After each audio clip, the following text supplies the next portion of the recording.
नमस्कार दोस्तों। आज हम लोग पाई के बारे में जानने वाले हैं। पाई एक बहुत ही इंटरेस्टिंग और हमारी लाइफ का बहुत ही इम्पोर्टेंट पार्ट है बच्चों। और पाई के बारे में बहुत सारी जिज्ञासाएं हमारे मन में होती है कि आखिर ये पाई होता क्या है, इसका हमारी लाइफ में क्या यूज है, इसको पाई से ही क्यों रिप्रेजेंट करते हैं और उसकी वैल्यू को कैसे कैलकुलेट किया गया। ऐसे बहुत सारे सवालों के जवाब मैं आपको अगले कुछ मिनट में देने वाला हूँ। बच्चों, पाई पाई का दिमाग में आते ही सर्किल हमारे माइंड में आता है और सर्किल हमारी लाइफ का एक बहुत इंपॉर्टेंट पार्ट है। चाहे वो आप घड़ी को देखिए, चाहे आप चूड़ियों को देखिए। चूड़ी नहीं, ये मेरा दिल है। और बच्चों, बहुत बहुत ज्यादा हम लोग सर्किल्स का हमारी डेली लाइफ के अंदर यूज करते हैं। जैसे पिज्जा, आए पिज्जा आते ही हमारे मुंह के अंदर पानी आ जाता है। इस पिज्जा के अंदर भी पाई का रोल है। इसके अलावा जो हमारा सर्किल होता है जिसके अंदर हम लोग सुबह सुबह दौड़ लगाने के लिए जाते हैं बच्चों, उस सर्किल पे भी पाई का बहुत ज्यादा रोल होता है, बहुत ज्यादा यूज होता है।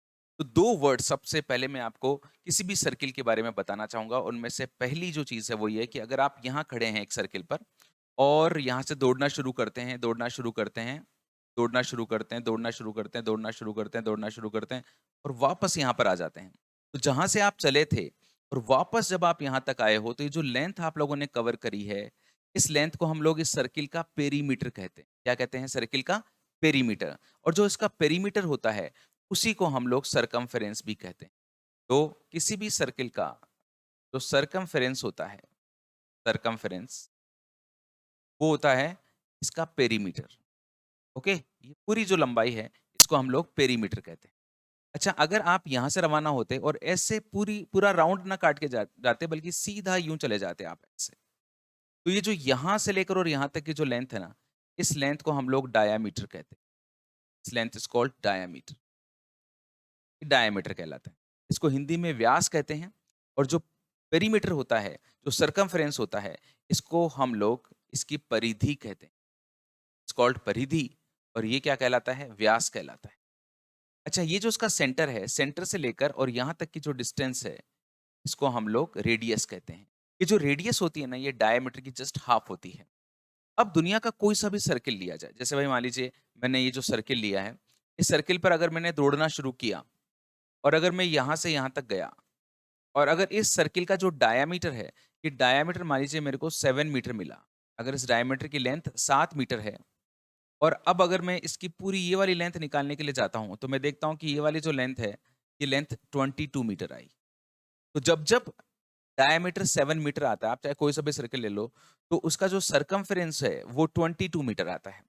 चलिए, ये सेम चीज़ हम लोग एक पिज़्ज़ा में करते हैं। मान लीजिए मैंने एक पिज़्ज़ा लिया और इस पिज़्ज़ा की जो लेंथ का जो ये जो डायामीटर है, ये यहाँ से लेकर और यहाँ तक, ये जो पिज़्ज़ा है, ये मान लीजिए 14 सेंटीमीटर इसका डायामीटर है। और अगर मैं इसकी चारों तरफ चक्कर लगाता हूँ, है ना? ये पूरा मैं पिज़्ज़ा के चारों तरफ चक्कर लगाया, मेरे मुँह में खूब सारा पानी आया, लेकिन कोई बात नहीं है, मैंने इसकी लेंथ मेज़र करी, ये लेंथ 44 सेंटीमीटर आई, ठीक है?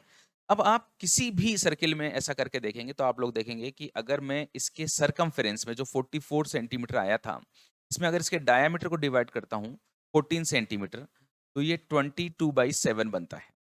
इसी तरह से ये जो मैंने आपके सामने केस लिया था, इसके अंदर मैंने डायामीटर जो है वो 7 मीटर लिया था। अगर मैं इसकी सरकमफेरेंस में इसके डायामीटर को डिवाइड करता हूँ, मतलब 22/7, तो मैंने देखा यहाँ पे भी जो रेशो है ये 22/7 मिला। और यहाँ पे भी इससे जो नेक्स्ट वाला केस था पिज़्ज़ा वाला, ये भी 22/7 मिला। जब मैं देखता हूँ कि इसकी वैल्यू 22/7 करते हैं तो इसकी वैल्यू 3.14 आती है। इसी तरह से इस वाले केस में भी जब आप ये वैल्यू देखेंगे तो ये वैल्यू आएगी इसकी 3.14। ओके। हमेशा हमेशा हम लोग देखते हैं कि कभी भी आप सरकमफेरेंस में डायमीटर को डिवाइड कीजिए कि चमत्कारिक रूप से इसकी जो वैल्यू है वो 3.14 आएगी। जैसे अगर आप ये चूड़ियां ले लेते हैं और इन चूड़ियों के अंदर ये जो डायमीटर है, ये डायमीटर है और ये पूरा इसका सरकमफेरेंस है। तो सरकमफेरेंस में जब आप इस डायमीटर को डिवाइड करेंगे तो आप देखेंगे इसका जो रेशो है वो हमेशा 22/7 आ रहा है, 3.14 आ रहा है। और इसी जादुई मैजिशियन जो मैथमेटिक का जो ये जो वैल्यू आई है 3.1, इसको हम लोग पाई से रिप्रेजेंट करते हैं। यही होता है बच्चों पाई।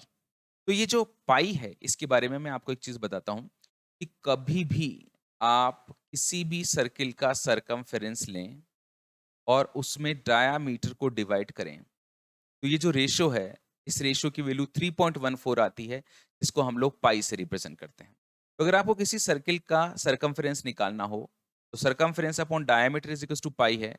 तो सरकमफेरेंस इज इक्वल्स टू होता है पाई इंटू डायमीटर, और जो डायमीटर होता है वो ट्वाइस ऑफ द रेडियस था।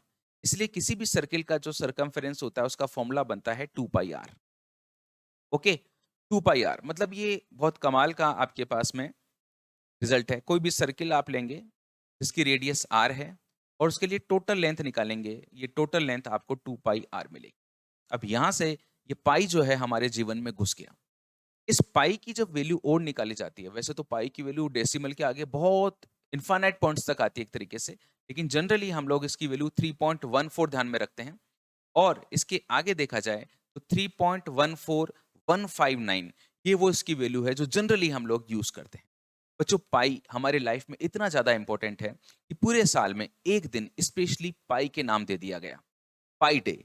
बिल्कुल, पाई डे मनाया जाता है 14 मार्च को। 14 मार्च के दिन पाई डे मनाया जाता है। अब आपको पता है कि इसको 14 मार्च को ही क्यों मनाते हैं? क्योंकि पाई की वैल्यू होती है 3.14159। ओके, तो इसके अंदर क्या हुआ कि इसका 14 जो है ना, ये 14th, ये तो हो गया 14th, और जो 3 है ये मार्च वाला दिन, मार्च का महीना, तीसरा महीना। तो हम लोग बोलते हैं कि 14th मार्च को पाई डे मनाया गया। इसकी वैल्यूज को लेकर ही हम लोगों ने इसका बर्थडे सेलिब्रेट करना स्टार्ट किया। 14th मार्च को ये मनाया जाता है। और खास बात ये है कि स्पेशली इसका जो सेलिब्रेशन होता है वो 1:59 पर होता है। 1:59 पे ही इसका सेलिब्रेशन क्यों किया जाता है? क्योंकि इसकी आगे की जो डिजिट है वो 159 है, इसलिए 1:59 पर इसका सेलिब्रेशन किया जाता है। इसको जब पहली बार सेलिब्रेट किया गया था तो उसका जबरदस्त माहौल बना था, और बहुत सारे साइंटिस्ट, हजारों की संख्या के अंदर साइंटिस्ट ने एक सर्किल के चारों तरफ चक्कर लगाया था इस पर्टिकुलर टाइम पर 159 पर। और पाई डे से रिलेटेड एक और बहुत जुड़ी हुई मैं आपको बात बताता हूँ। जो पाई डे है वो हमारे महान वैज्ञानिक जिन पे पूरी दुनिया को गर्व है, हमारे प्रिय आइंस्टाइन, उनका जो जन्मदिन है वो भी 14 मार्च को ही आता है। इसलिए ये दिन और भी ज्यादा खास हो जाता है। पाई की वैल्यू कैलकुलेट करने के लिए मैं आपको एक और दूसरा तरीका बताता हूँ। इसमें क्या है कि आप लोग एक सर्किल लीजिए। जैसे मान लीजिए कि मैंने एक सर्किल लिया और ये इस सर्किल का डायामीटर है। ये इस सर्किल का डायामीटर है, मैंने एक सर्किल बनाया। इस सर्किल का जितना भी डायामीटर है उस लाइन को मैंने अलग से यहाँ पर बाहर निकाल लिया। और जितनी इसकी, ये जो सर्किल बनाया है, जितना इस सर्किल का डायामीटर है और जितना इस सर्किल का कर्वेचर है, उसी कर्वेचर के अंदर मैंने इसको ऐसे मोड़ दिया, है ना? इसके जो दोनों, ये जो एंड पॉइंट्स थे, इन दोनों एंड पॉइंट्स को पकड़ा और इनको ऐसे बेंड कर दिया। और बेंड करने के बाद में हमने क्या किया, ये जो लेंथ थी, ये जितनी भी लेंथ बनी, इस लेंथ को उठाकर, इस लेंथ को उठाकर मैंने इसके ऊपर रख दिया। ये देखिए, ये मैंने इसके ऊपर ऐसे रख दिया। एक हिस्सा इसका इतना था, ये जो लेंथ थी ये डी थी, और ये मैंने डी लेंथ का हिस्सा यहाँ पर लगा दिया। अब फिर मैंने ऐसा ही डी लेंथ का हिस्सा इसके आगे और लगा दिया। ये देखिए, मैंने इसके आगे डी लेंथ का हिस्सा और लगा दिया। इस हिस्से की लेंथ भी मेरे को डी मिली, लेकिन अभी भी कुछ हिस्सा यहाँ पे आगे खाली था। तो मैंने क्या किया कि इतना ही डी हिस्सा और लगाया आके। तो मैंने देखा ये डी हिस्सा यहाँ पर आकर खत्म हो गया। फिर भी इतना कुछ हिस्सा यहाँ पर बच गया। ये जो लेंथ थी, ये वाली लेंथ, ये वाली लेंथ को अगर मैं कंपैरिजन करता हूँ इस डी से, तो ये 0.14 ऑफ द डी थी। तो मैंने देखा कि ये जो पूरी लेंथ है ये इस सर्किल का सरकमफेरेंस बन गया। अगर मैं सर्किल का सरकमफेरेंस लिखता हूँ, तो इस सर्किल का सरकमफेरेंस देखो कितना मिलता है मेरे को, D plus D plus D plus 0.14 of D, D plus D plus D plus 0.14 of D. अगर मैं इन सब को जोड़ता हूं तो ये 3.14 ऑफ द डी हो जाता है।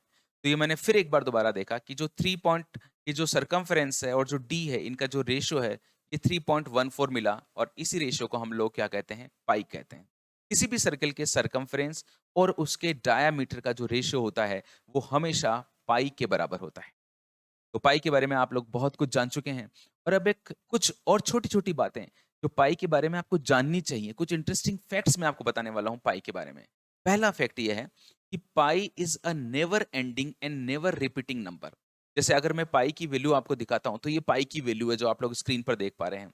ये 3.14159 इसके आगे की 5 डेसिमल पॉइंट्स ये, उसके आगे के 5 ये, उसके आगे के 5 ये। एक नेवर एंडिंग है और नेवर रिपीटिंग है। जैसे आपको उसमें कोई से भी 2 ग्रुप जो हैं, वो एक जैसे नहीं मिलेंगे, ये सारे के सारे अलग मिलेंगे। और इसकी वैल्यू अभी तक हम कंप्लीट वैल्यू आज तक कोई निकाल भी नहीं पाया है। इसीलिए हम लोग कहते हैं कि we can't find the true circumference और एरिया ऑफ द सर्किल। हम बिल्कुल क्लियरली इसको नहीं बता सकते क्योंकि अभी तक हमको पाई की एग्जैक्ट वैल्यू पता ही नहीं है। इसके बारे में जो दूसरा फैक्ट है वो ये है कि जो पाई जिसको हम लोग रिप्रेजेंट करते हैं, पाई जो है वो ग्रीक अल्फाबेट का 16th लेटर होता है। ये first, second, third, fourth, fifth, sixth, इस तरह से इसका जो 16th लेटर होता है ना, वो पाई होता है। और खास बात यह है कि हमारा जो इंग्लिश अल्फाबेट है, उसका भी 16th लेटर जो है वो पी होता है। पाई का जो इनिशियल है, पी आई जो हम लोग कहते हैं, तो उसमें जो पी है वो इंग्लिश अल्फाबेट का भी 16th लेटर होता है।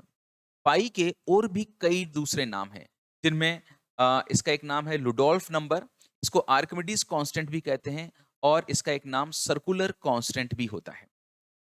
एक खास बात और मैं आपको बताना चाहता हूं कि पुराने जमाने में, प्राचीन समय में, Archimedes is the first person who studied about the pi. Archimedes वो पहले इंसान थे जिन्होंने पाई के बारे में स्टडी किया। सैल्यूट है भाई आर्किमिडीज को। और ये जो पाई जो सिंबल है ना, पाई जो सिंबल है, ये 1706 में विलियम जॉन्स ने सबसे पहले इंट्रोड्यूस किया। लेकिन इसको जो पॉपुलराइज किया वो किया उलर साइंटिस्ट ने 1737 में। ये उलर हैं एंड ये हैं विलियम जॉन्स, ये कमाल के मैथमेटिशियंस थे। पाई हर जगह पे यूज करते हैं हम लोग। जैसे सरकमफ्रेंस निकालना हो, सर्किल का एरिया निकालना हो, स्फीयर का एरिया निकालना हो, वॉल्यूम निकालना हो, सिलेंडर का एरिया, वॉल्यूम, सरफेस एरिया निकालना हो, कोन का एरिया, वॉल्यूम, सरफेस एरिया निकालना हो, इलिप्स का एरिया निकालना हो, न जाने कहां कहां पे हम लोग इसका यूज करते हैं। तो आई थिंक पाई के बारे में आज आपको बहुत कुछ पता चला होगा, और इसी प्रकार की और इंटरेस्टिंग बातें जानने के लिए आप लोग जुड़े रहिए एपीजी की दुनिया पर। Wish you all the best and love you so much.